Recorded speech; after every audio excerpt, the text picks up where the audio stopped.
Hello beautiful people, it's a girl Jeannie and it's Jeannie's signature. So today we'll be making this beautiful gathered gown with scalloped edges at the waist area or the basque area, and this is very beautiful. If you want to know how I made this beautiful dress, and this sleeve is called a petal sleeve or a rose sleeve, I beg your pardon. You can see it's in form of a rose. If this is what you're interested in, please sit back, relax, and enjoy it. For the sleeves, I didn't really show the detailed tutorial, so if you want me to make another detailed tutorial, you can just leave it in the comment section and I will definitely do something about it. So the main emphasis is going to be on that gathered part, and I believe you're going to be enjoying this tutorial as much as I enjoyed making this beautiful dress. So this was the inspiration. My client just wanted me to change the neckline and then the sleeves. So if this is what you're interested in, like I said, don't forget to sit back, relax, and enjoy the beautiful tutorial. So I folded my fabric into two, and then I'll be cutting both the front and the back, I believe, at the same time.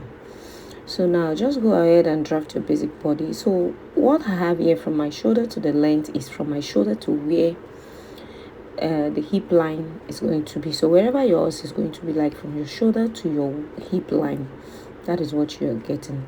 And when you're going to be cutting on this, because I'm not cutting on my paper, I'm cutting directly on my fabric.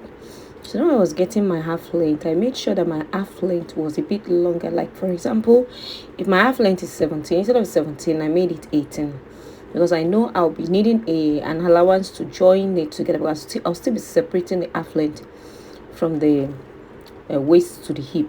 I don't know if you understand me, but subsequently as I'm going on, you understand what I mean.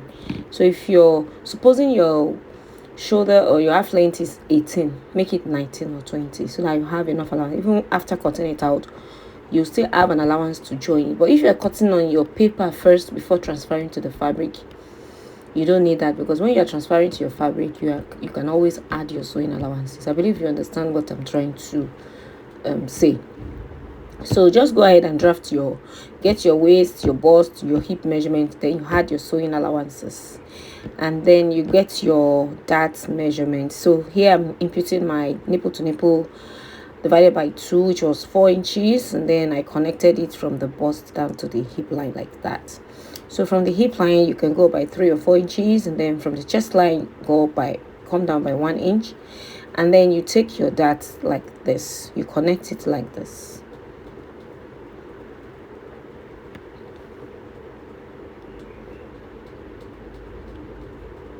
So just connect it like this, and then you're going to be removing your zipper bulge to make it flat at the back. So I removed like about half an inch. So I'll go ahead and cut this out. So for the neckline, I made use of a Queen Anne neckline or a sweetheart neckline. So just go ahead, and then for the back piece I just used 1 inch for the depth. Then for the width I made use of 3.5 inches. So I sloped down the shoulders and then cut out the back neckline. And so I'll go ahead and remove my zipper bulge,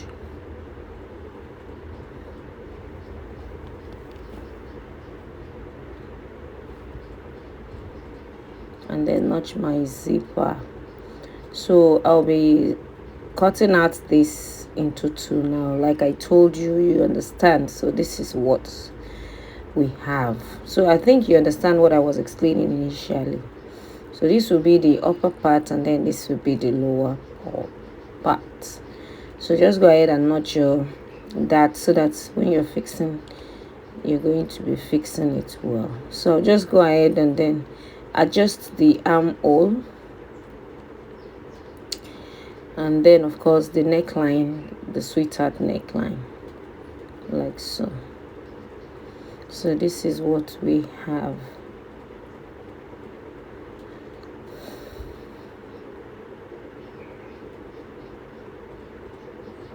So this is what we have. So this is like a velvet material. So I'm going to be ironing my stay on all the pieces later before using my lining. So now I need to have that scalloped edges. I'll be placing both the front and the back on each other like this, and then from the zipper I'll mark about 3 inches.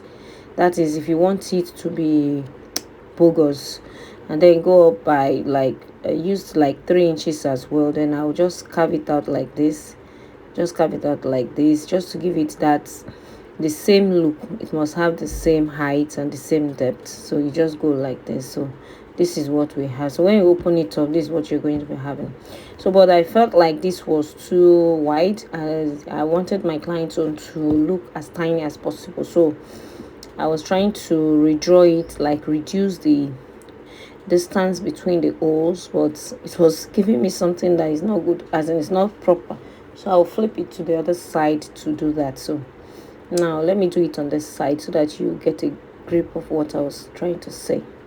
So I marked my intervals of 3 inches here. I didn't use 4 again. So, and then for the height I made use of about 4 inches. So you can see me the way I'm drawing it out, like a scalloped line. So I'll be having about 3 here. So when I open up my fabric, it's going to be 6 in all. Remember, don't do it to enter the zipper allowance. Make sure it's not going in through the zipper allowance. So this is how it's going to be. So I'll go ahead and cut this out. So when cutting this, please ensure you leave about half an inch round.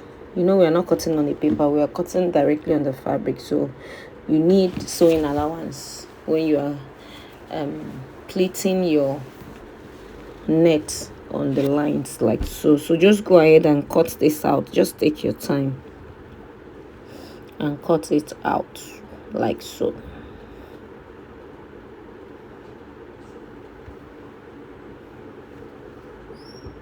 So just cut it out so you can see what we have right here.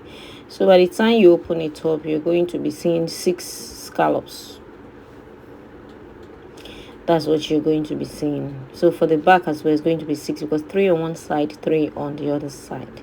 So this is what we have. So this is what I'll be using. The net, I used 15 yards of net. This net, I made use of 15 yards. So what I did was that I folded it into 2 so that it will be thick, and then I started gathering it like this, following that sequence. So I followed that sequence, and then I pleated it like this all the way. But before doing that, like I told you, in order to reduce the stretchy part, I'm going to be ironing stay on it. And of course, I'll be cutting out a lining as well for this. I'm just trying to notch my zipper and that area. So I haven't done that. I've gone ahead to do all that, and then I closed out my fabric. I used my lining to turn. I made use of a doll face for the inside as well, because that was what my client wanted. She wanted everything to rhyme properly. So now I've gone ahead to gather this requires a lot of patience, as in you need to be very, very patient when you are pleating this, because it's going to be taking a whole lot of time. Imagine pleating 15 yards of net like this. So this is what we have at the back and everywhere. I've gone ahead to even fix my zipper, as you can see. So the next thing for me to do now is to show us how we're going to be attaching our doll face inside. There are 2 ways you can achieve this.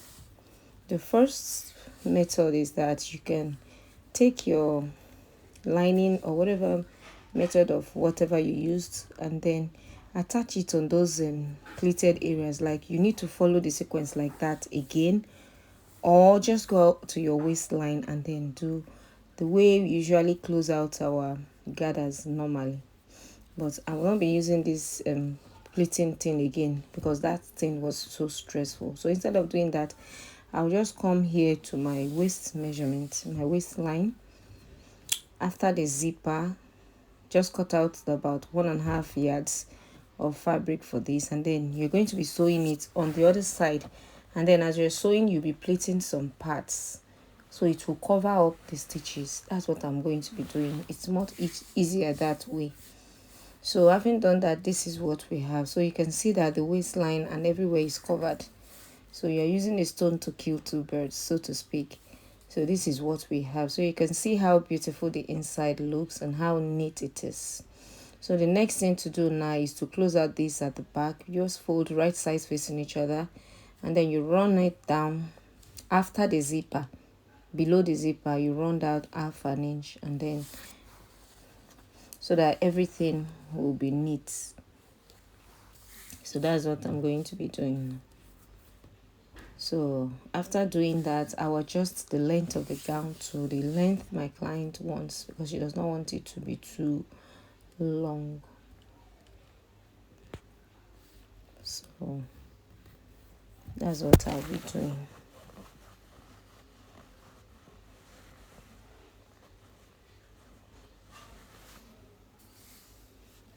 So having done that, this is what we have. So you can see how it looks after I close it out. It's looking very neat.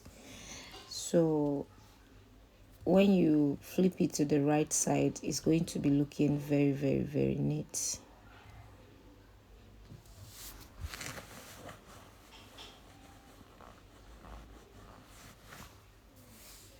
So you can make use of any fabric of your choice, but my client just wanted to stand out to make it look a little bit different. That's why she chose this sequence velvet to use. And then I'll close out my sleeves, and then I did my rose sleeve, and that was how we came to the end of this beautiful tutorial. So like I said, if you want a tutorial on how I made this sleeve, please leave it in the comment section, and then I'll be showing you how to do it. Very simple and very direct. So thank you all, and God bless you. So like I always say, this is Genius Signatures, and of course I'll be signing out shortly.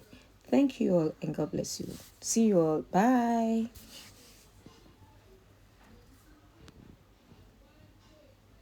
Thank you.